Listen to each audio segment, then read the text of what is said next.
थोड़ा सा अभी हम लोग एक बेसिक फॉर्मूला बना लेते हैं।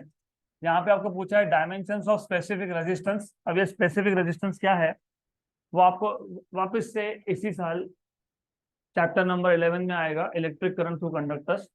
बट पहले से अभी से थोड़ा सा बेसिक्स बना लो।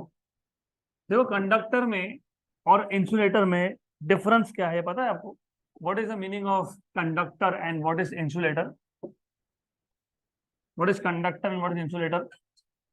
इंसुलेटर मतलब बैड कंडक्टर। तो कंडक्टर क्या करेगा? इलेक्ट्रिसिटी को कंडक्ट करेगा, मतलब करंट को पास होने देगा। और बैड कंडक्टर क्या करेगा? नहीं होने देगा। सिंपल। आपको पता है which type of elements are good conductors? Metals. Why?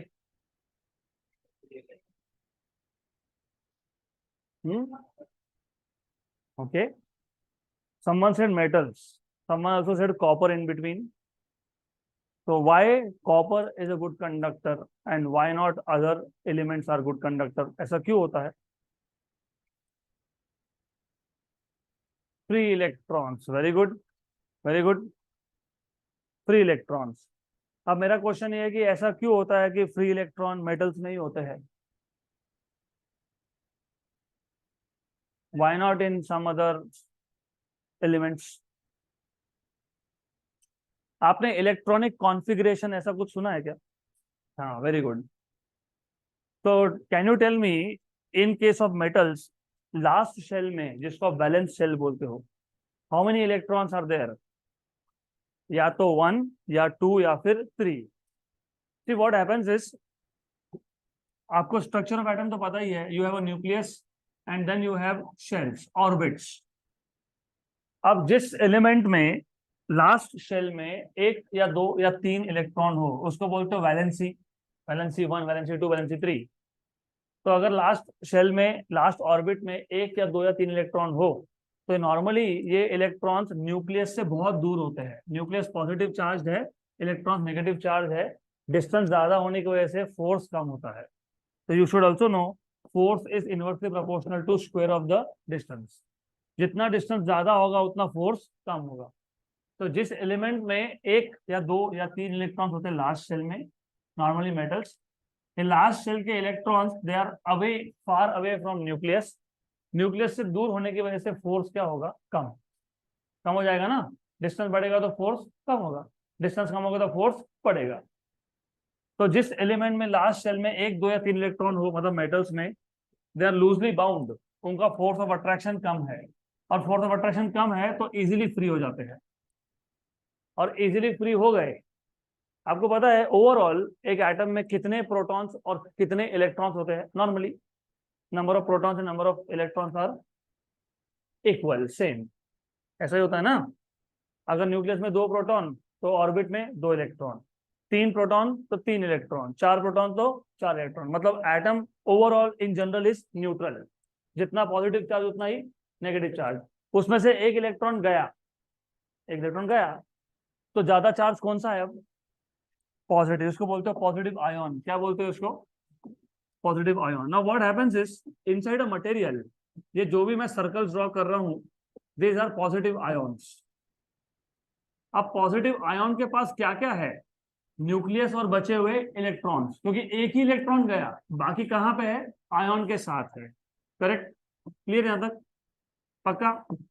मैंने आपको बताया था कि maximum mass of atom comes from nucleus, मतलब प्रोटॉन्स एंड न्यूट्रॉन्स। आयन के पास क्या क्या है? आयन के पास न्यूक्लियस है और बचे हुए इलेक्ट्रॉन्स है। तो डेफिनेटली ये जो आयन्स है ये बहुत हेवी है, they are heavy. And because they are heavy, they cannot move from one place to another. मतलब एक जगह से दूसरी जगह पे जा नहीं सकता वो, राइट? लेकिन क्या होता है वो, क्या करता है वो? वाइब्रेशन। तो इट परफॉर्म्स वाइब्रेशन। और ये जो इलेक्ट्रॉन्स फ्री हुए थे, ये इलेक्ट्रॉन्स भी मटेरियल के अंदर ही है। इलेक्ट्रॉन ने एटम छोड़ा, सब्सटेंस नहीं। ये जो इलेक्ट्रॉन फ्री हुआ था उसने अपना एटम छोड़ दिया, तो एटम क्या बन गया? आयन। लेकिन ऐसा तो नहीं हुआ ना कि इलेक्ट्रॉन मटेरियली छोड़ के बाहर आ गया। ऐसा हुआ नहीं। तो कहाँ है इलेक्ट्रॉन? कहाँ पे है? Inside material. Now this this electron which is free electron, free क्यों बोला है इसको, क्योंकि ये किसी एटम का पार्ट नहीं है, that is why it is called as free electron. तो इट कैन मूव, ये यहाँ वहां घूमता रहेगा, यहाँ वहां मतलब anywhere within the material, it can just roam freely, इसलिए फ्री इलेक्ट्रॉन बोलते हो। तो it can just keep on moving freely, घूमता रहेगा, रैंडमली घूमता रहेगा, रैंडम। अगर मैं इसको बैटरी लगा देता हूँ, if I connect a battery, जो क्वेश्चन का आंसर हमको करना है वो इससे रिलेटेड है, तो पहले ये पता होना चाहिए। Now if you connect a battery, और सबको पता ही है बैटरी का एक होता है पॉजिटिव टर्मिनल, एक होता है नेगेटिव टर्मिनल। तो इलेक्ट्रॉन कहाँ से कहाँ जाएगा, नेगेटिव टू पॉजिटिव, तो वो यहाँ जा रहा है। इतना इजी नहीं है, जा रहा है, हाँ जा रहा है, इतना इजीली जा रहा है नहीं, क्योंकि ये क्या हो रहे थे, वाइब्रेट। तो while they are vibrating, electrons will undergo collision.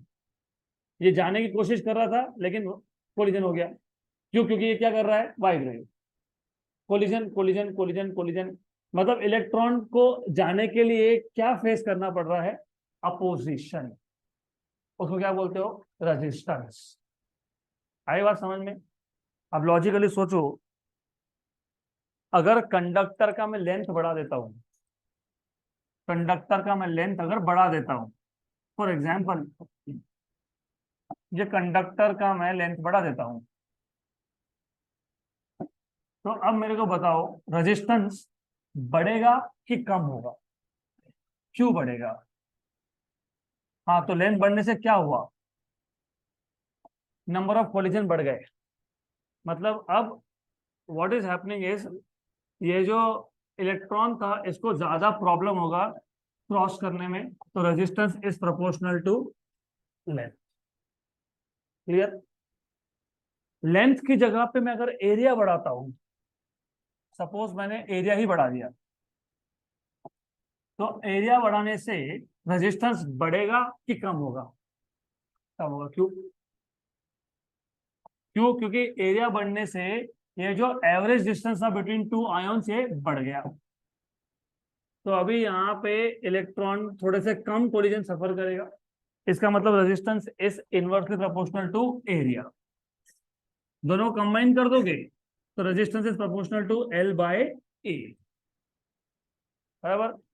और अगर हम लोग प्रोपोर्शनलिटी का साइन हटाते हैं तो क्या लिखते हैं, कांस्टेंट। तो वो जो कांस्टेंट ऑफ प्रोपोर्शनलिटी है रो इज नॉट डेंसिटी। करंट के केस में ये डेंसिटी नहीं होता, इसको बोलते हो स्पेसिफिक रेजिस्टेंस। क्या बोलते हैं? स्पेसिफिक रेजिस्टेंस या फिर रेजिस्टिविटी, इसके दो नाम है, इधर स्पेसिफिक रेजिस्टेंस और रेजिस्टिविटी। तो जो पिछला क्वेश्चन था, now you can think of solving this question. देखो क्वेश्चन में क्या था, क्या बोला है, dimensions of specific resistance R. तो सबसे पहले तो पता होना चाहिए स्पेसिफिक रेजिस्टेंस मतलब कौन है, रो। इसको और एक नाम भी है, इसको नाम है रेजिस्टिविटी और स्पेसिफिक रेजिस्टेंस। तो resistance is directly proportional to length. Resistance is inversely proportional to area. So resistance is proportional to L by A. So resistance is equal to some constant rho into L by A.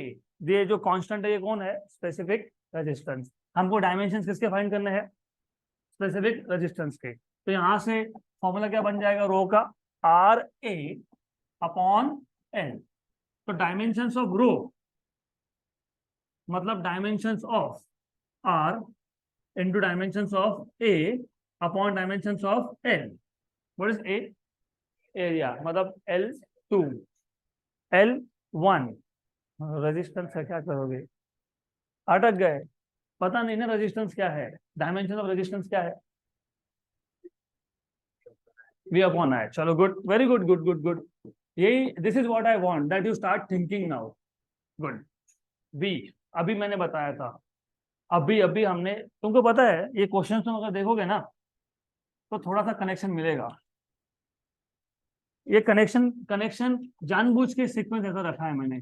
देखो यहाँ पे क्या था, potential difference, और तुमने देखा कि मैंने तुमको पहले पोटेंशियल डिफरेंस के डायमेंशन निकाल के दी। कैसे निकाले, electric field into distance. What is electric field? Force upon charge into distance. What is charge? I into T.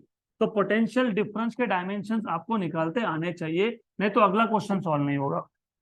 तो potential difference is electric field into distance, बराबर. But what is electric field? Force upon charge.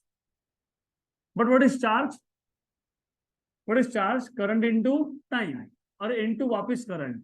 तो current into current, current का square. अब आपको मिल जाएंगे resistance के dimensions. अगर आपको पहले से पोटेंशियल डिफरेंस के डायमेंशन याद होते तो भी चलता, नहीं आते तो कर लो अभी. फोर्स के डायमेंशंस इनटू डिस्टेंस के डायमेंशंस, करंट के डायमेंशंस का स्क्वायर और टाइम के dimensions. Force is m1 l1 t-2, distance is l1, current a का स्क्वायर, टाइम इज t. तो ये आ जाएगा आपके पास m1 l2 t-3 a-2. ये आ गया रेजिस्टेंस के dimensions, m1 l2 t-3 and a-2. हो गया. हमको क्या फाइंड करना था? Specific resistance. स्पेसिफिक रेजिस्टेंस के डायमेंशंस के लिए क्या चाहिए? रेजिस्टेंस के डायमेंशंस इनटू एरिया के डायमेंशंस अपॉन लेंथ के डायमेंशंस. रेजिस्टेंस के डायमेंशंस क्या है? m1 l2 t-3 a-2, और एरिया क्या है? l2, और लेंथ क्या है? l1. Correct, clear. तो m1 l2 l2 l4 और नीचे l1, तो l3, t-3 a-2 है क्या ऐसा ऑप्शन? m1 है, m1 l3 t-3 a-2, option number done. हो गया.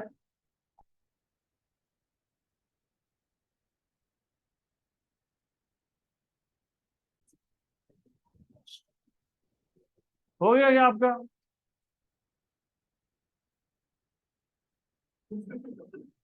चलो नेक्स्ट क्वेश्चन. Next question. कौन सा क्वेश्चन था ये? Question number 14. अभी अगला question 15. 15th question is a joke. Of course, if you